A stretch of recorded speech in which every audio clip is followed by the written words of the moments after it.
The story of this beautiful building, St Thomas Mulgoa, really begins before the building itself. The parish of Mulgoa already existed under the care of its first minister, Reverend Thomas Hassell.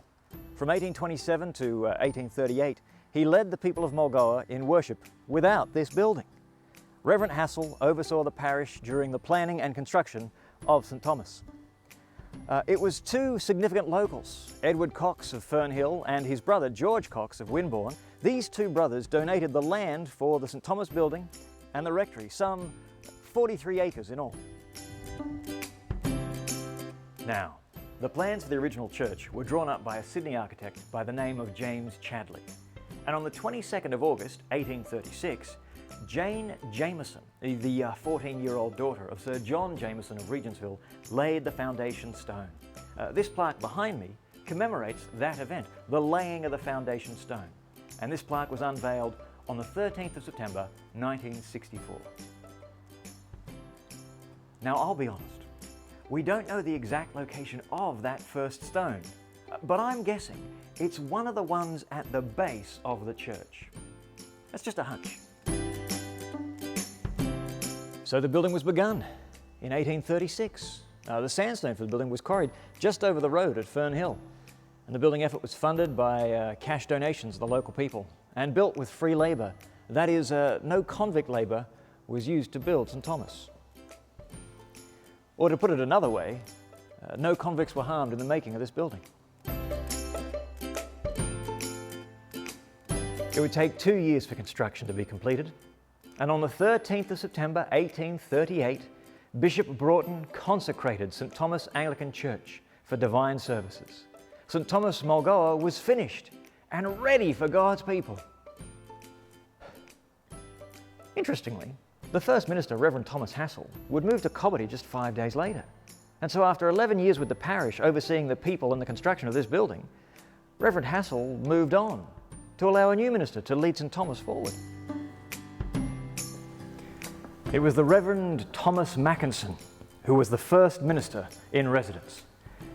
And it was during his time that many of the fixtures of St Thomas were made: the sanctuary, the pulpit, the bookstand, and many others. Reverend Matkinson would serve here faithfully for 10 years, and he would be the first of many. In its near 200 years, St Thomas has had 36 different ordained ministers from 1827 to 2016.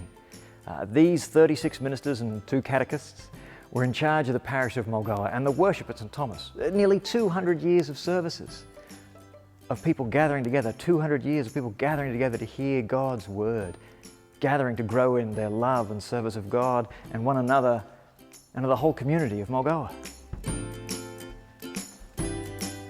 In terms of its modern history, this building, this church, St Thomas, certainly had its ups and downs. It's had floods and bushfires. In fact, the rectory was so damaged by the 2001 bushfires that it had to be torn down. And the much-loved youth hall, where many young people came to understand the love of God and the gospel of Jesus, had to be removed for safety reasons. There have been times of growth and decline for this beautiful building and the people who worship here. In 2005, the Anglican Schools Corporation took over responsibility for the church and its grounds. At some future date, the corporation intends to build an Anglican school at the southern end of the church land.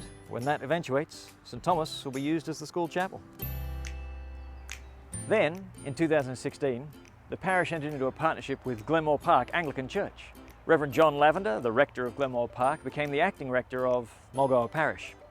And on the 1st of January 2017, Reverend John Mahoney, hey, that's me, John was commissioned as an assistant minister at Glenmore Park with a special responsibility for the Mulgoa Parish.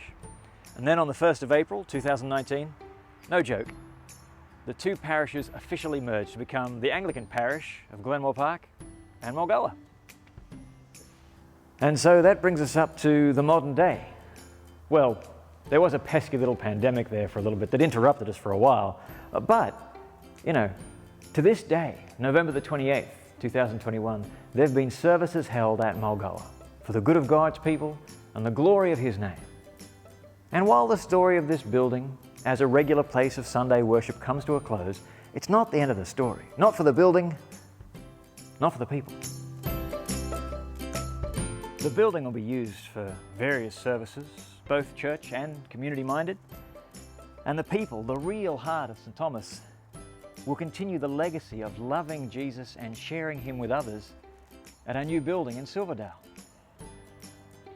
The story of this building is at its twilight, but the story of this church, of God's church, is still unfolding. And for now, for us, it continues.